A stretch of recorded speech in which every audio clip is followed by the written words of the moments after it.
How's it going, YouTube? It's your boy True, and welcome back to 31 Days of Halloween Horrors.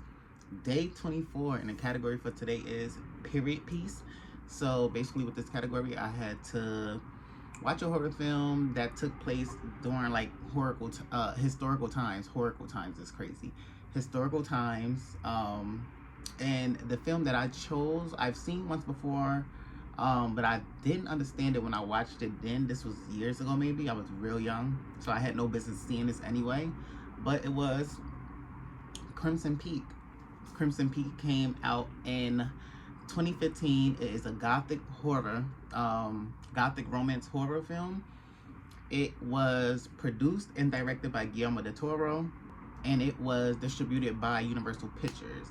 So watching this film, it's a little bit like it's close to 2 hours, like very close, if it's not 2 hours. The film is about an inspiring author in the 20th century, Edith Cushing, and she wants to be an author in the world, but she runs into this mystery man, kind of Thomas Sharp, and you know, they hit it off. They, you know, they have a romance blooming, and then they go back to his area, and like his estate, his mansion or whatever, with his sister, and you know, things run from there. But she was getting like apparitions of like ghosts and stuff, like when she was young, telling her like, remember the name Crimson Peak.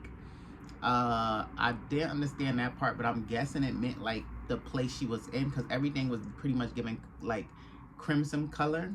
So like the blood, obviously, the snow, the walls, it was like waxy kind of looking. But that's what I liked about this film. The cinematography was beautiful. It definitely had like that Guillermo del Toro touch to it as far as like gothic romance goes. But watching it this time around, I basically got the gist of the film. Like it's really about like love. Like the film is really about love and like trust, I guess you can say. Like, how far would you go for love? How far would you go as far as like trusting somebody? Would you murder for them? Would you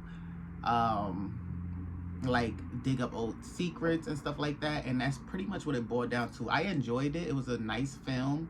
I will rate it probably like 7 out of 10, just because it was a little too long for my liking. Like the film was very slow paced, and the acting was obviously phenomenal. I enjoyed the acting. I enjoyed the design, the cinematography design from it, but it was just a little long for my liking. And I kind of don't understand the aspect of them stepping in the snow.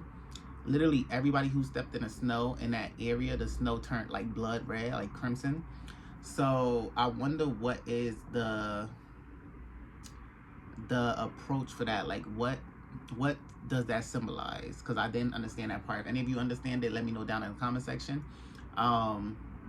But yeah, it was a really good film overall to watch. I would recommend anybody else who likes like gothic-y horror or romance gothic horror, take a chance at it. It's definitely a good watch. It definitely has some scares. It wasn't as much as I was expecting, especially with a film with ghosts.